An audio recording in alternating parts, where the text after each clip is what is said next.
Kitten. Kitten. Give me that look. Kitten.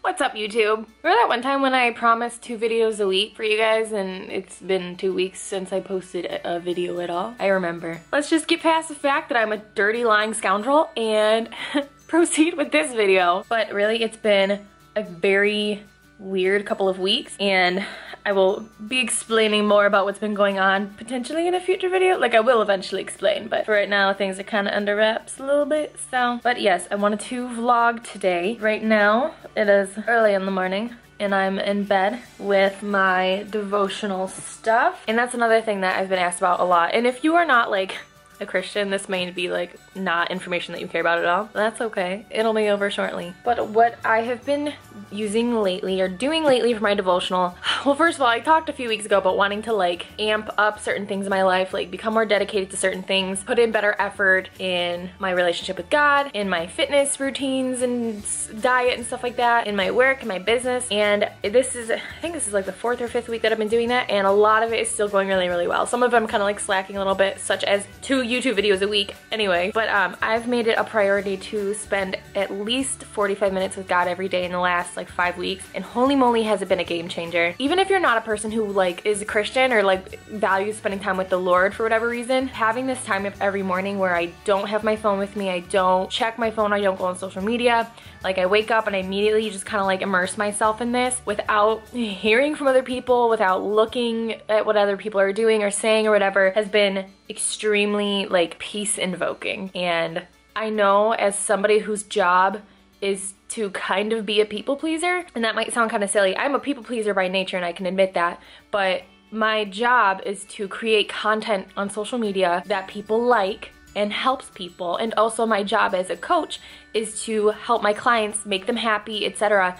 So I know that like probably for like the last few months, honestly, it's been difficult to take some criticism on social media and also just like hate. Like, there's people who are just criticizing and who are saying like, you should do things differently, I don't like how you're doing this. That is never fun to hear, but I can kind of like take from that and be like, okay, well, why would they say that? Why do they think I need to do things differently? Should I be doing something differently? And then there's people who are just hateful, like name calling, being rude, talking garbage. That should be kind of easy to dismiss, right? Like, people are just mean. Why would I think that I have to listen to you if you're mean? But it would just hurt me. As a people pleaser, I think that when we are trying so hard to make other people happy and it just comes back at us where people are not happy and they don't like us, it's hard to swallow that and it makes you feel like you're doing something wrong. And I would say that eliminating a lot of like social media interaction in the morning, where my mind is kind of like fresh and new, has helped me to just like see it through different eyes and not be really upset by people who are being hateful or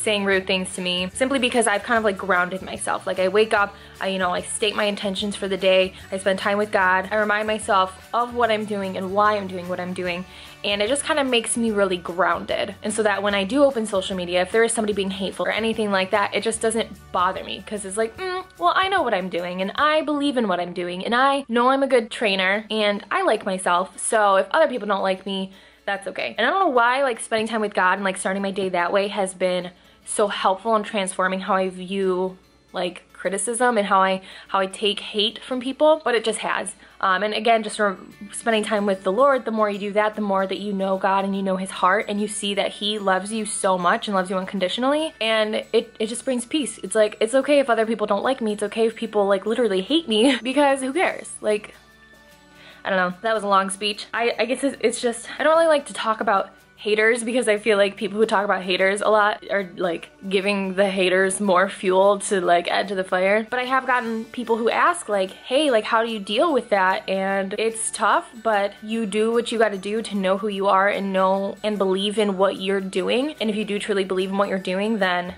like, honestly, anybody can say anything and you just know I'm doing what's right for me. Anyway, I've been reading from this devotional. It's called Sparkling Gems by Rick Renner, and it's just like maybe like a 2 to 3 page long devotional, so it's longer than a lot of devotionals. I know everyone's into like the Jesus Calling one that's like half a page, which is cool, but my brain is so like groggy and like unfocused in the morning that it's nice to have something to spend 20 minutes reading and like kind of like waking myself up and staying on track with something. Like, if I just launch right into the Bible, I'm gonna be like, what. So I usually will start my day with that. Then after that, I usually will spend time in prayer and also reading my Bible. This is a New Living Translation version of the Bible. I like the New Living Translation because it's very easy to read. I do actually really like the King James Version and the New King James Version, but those are like for like afternoon when my brain is awake. That's when we're gonna spend time there. So yes, this is my morning.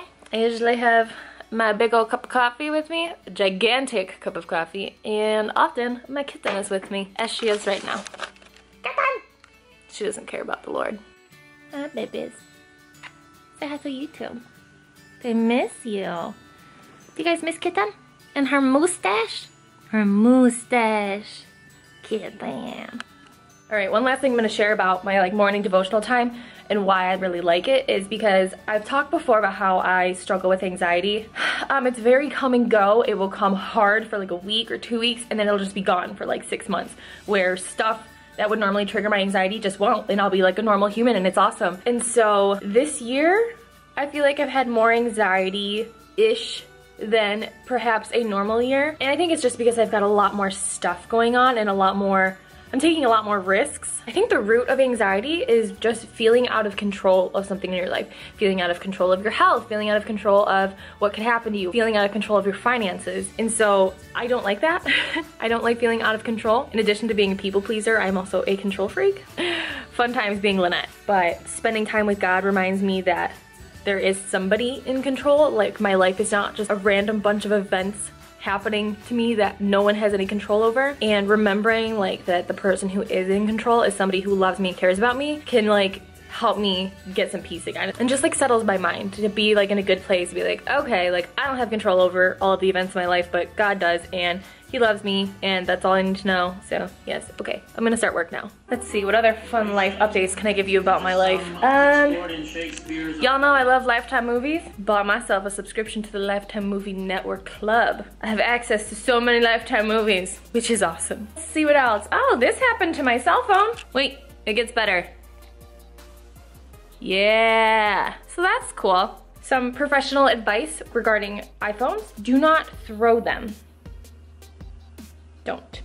So that's my personal phone. So I've been just working off of my work phone completely, which is actually, I'd rather it be my personal phone that broke than my work phone. But yes, new iPhone is coming in the mail today. I had to do a backup of my phone onto my computer because like it still works, it's just like the screen is gone and it's obviously shattered to pieces, but it plugs into my computer, and I backed up all my photos. And you guys, last week I went through all my photos and I had 20,000 photos on my iPhone. And don't even think I'm a freak who just takes a ton of pictures, okay? Only like 4,000 of those were selfies. Most of them were of my cat. So I deleted them, a ton of them. I think I got down to like 4,000 photos, so why did I just embarrass myself with that information? What else is new in my life? Oh, my wisdom tooth is infected, so that's fun. Yesterday the side of my face was like a little swollen and my lymph node hurt like the dickens. So I went to urgent care, which, by the way, my next door neighbor told me about urgent care. I didn't even know that urgent care was really a thing. I thought it was like the training bra of the ER, but apparently it's where you can go and you don't feel like going to any other kind of doctor, because I called yesterday and I was like, will you guys be mad at me if I come in for a toothache? And she's like, no, come on in. So I went to urgent care and I didn't have to make an appointment with my doctor or my dentist. I just went to urgent care and he gave me antibiotics and now my tooth feels better. Oh, and one more fun update for my life. So we were supposed to go to Las Vegas in September for our anniversary. Like, it was gonna be between like the 15th and the 19th of September. So I was actually gonna be there for like the Olympia weekend, which the Olympia is like a big bodybuilding competition, like the biggest bodybuilding competition every year. So I was excited to do that.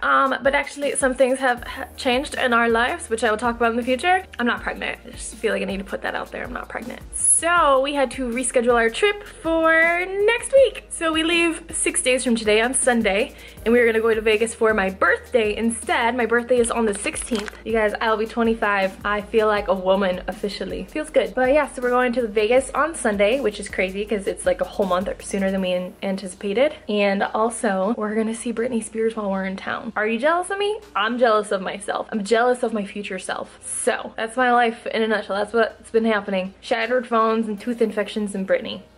Yep. All right, so I'm working on emails right now, which is what basically I'm gonna do for the rest of the day. But Monday is a check-in day for most of my clients, and I will get, my emails always flooded, of course, with check-ins and also with just like comments and questions from like people just emailing me or asking for advice. On Mondays and Tuesdays, I always prioritize check-ins, so if you like randomly message me about something and you're not a client, don't be offended if I don't answer until like Wednesday, because my clients are just gonna always come first and I spend the most time with them. But I did have a client who actually asked me like a non-check-in question, and it was actually a good question because I feel like this is like something that a lot of people would wanna know. And she said, I'm just wondering, how are you able to share so much on social media? I wanna share my experience with other people, but it feels generic and awkward. I'm just wondering how you're able to open up without feeling like you're compromising your privacy or feeling like you're reiterating what everyone else says on social media, which is just, I think, a good question. I feel like nowadays on Instagram or YouTube, it seems like everyone is like into fitness and this market is so saturated, and I know I've talked about that before. And I told her that basically, to like summarize my email, is I explained, you know, like when I first started posting about fitness stuff on Instagram, it was like 3 years ago, so the community was totally different. The vibe was different, the amount of people in it were different, what people were doing was different, everything's just different, and the fitness community is always gonna kind of like change and mold, in my opinion. Where it is now is not where it's gonna be in like another 3 years. And when I first started posting about fitness on my Instagram account was a personal account. I've never had like a personal account and then created an additional fitness account. The account I have, if you scroll back 3 years in time, you're gonna see all my posts from when I was 20 years old. And so when I started posting about a lot of fitness stuff, I got a ton of people unfollowing me. Like, and it sucked because it was usually like friends and family members who just didn't want to see me flexing and didn't want to hear about all my fitness stuff and see my diet food. Like, it was so offensive back then. Like, people are like, oh, I don't want to, like, that's like if you start following somebody and all of a sudden they just start posting repeatedly about, you know, like Roden and Fields. Like, that's just an example. Like, you were following this person to try and keep up with their life, and now all of a sudden every single day they're posting nonstop about like acne medication. You're like, dude, like, I don't want to see this is annoying. So yeah, I had a lot of people unfollow me, which sucked, but then I started getting new followers that were interested in what I was doing, so that was kind of cool, and that's kind of how my community started being built. And I know I have a lot of followers who've been following me since like back in the day, because like I remember them and like we are friends and stuff, and it's cool. As for my privacy, y'all, it is very easy for me to feel like I don't have any privacy, and I would say that I used to be a little bit more of an oversharer. You guys probably feel like I still overshare, but I'm very careful about what I share and how I share it to I don't want to say give the illusion of that I'm sharing my whole life, but like let you guys feel like you're invited to my house without actually giving you the key to my front door. It is weird. Like, for example, and if this girl's watching my YouTube videos, I'm sorry, this is not to be offensive towards you, because this was cool. It's cool, but it's weird. I was at our church picnic yesterday, and I didn't see this girl, but Matt ran across this girl that I've known since she was like 12 or something, and I think she's like 18 or 19 now, but I haven't seen her in years. I don't really talk to her. I didn't even know she was following me on social media, and Matt saw her and she started rattling off all this information about me, like what I do for a living, what I post about, like the food I eat, all this kind of stuff, and I was like, that's really weird. Like, and it makes you think like, oh my gosh, like what have I been posting anything over the last few months that I would not want like a young 18-year-old college girl to see and be influenced by? And generally no, like I keep my page very modest, very honest, balanced, all that kind of stuff, so I'm not really concerned about that. But it does make you feel weird because I'll even meet people who know so much about me, and again, like I know like some of you guys are like, but I met you and I was one of those people. It is very cool. It is very cool, and I feel like I'm the one meeting a celebrity whenever I meet you guys, because I'm like, you like me so much, and that's amazing. But it is weird to feel like so much of your life, like you guys know what the inside of my bedroom looks like, you guys know what my bathroom looks like, you guys have seen me without makeup, like all this kind of stuff that's like typically private for a person is on the internet for like billions of people to see. And it is weird, and it does make me feel like I occasionally have these feelings where I'm like, oh my gosh, anybody could find out so much information. I'm so vulnerable. That's what it is that I feel vulnerable. I think the reason that I've had success to some degree in this social media building business, whatever, is because of my vulnerability, is because I'm opening up to you guys and being honest and telling you guys my struggles and stuff like that. So it comes with a price, but to me it's so worth it. If you are somebody who does value your privacy so much to where like you don't want anybody knowing anything about you, yeah, this might not be for you, but there is a way to maintain a lot of your privacy without people feeling like you have shut them out. Like, I'm sure you guys think that you know everything about my life and everything that I do and everything that I eat and all about everything that I do, but you don't.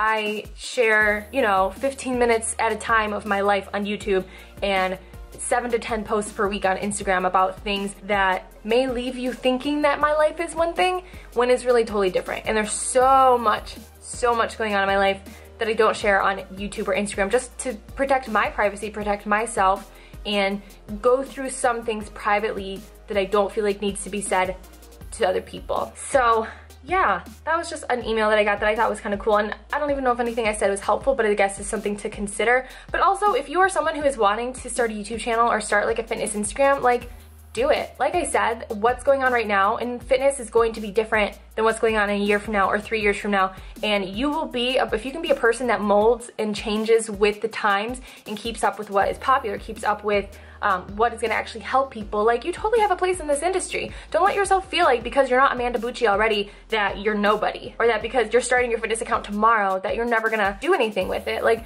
it is a saturated market. You are gonna have to work harder on being more unique and having something that you can offer that nobody else has offered yet. But if you're a creative person, you'll be fine. To be honest with you guys, I'm not a creative person. I'm really not. I connect well with people, but I'm not creative. So find your superpower and just exploit it for the internet and do your thing, man. Just do your thing. All right, this video is so long already. It's so long. This has been a day, a half day, a kind of day in the life of me as an online trainer. I'm gonna go back to finishing all my emails and hopefully edit this video and get it up today. We'll see. Okay, bye.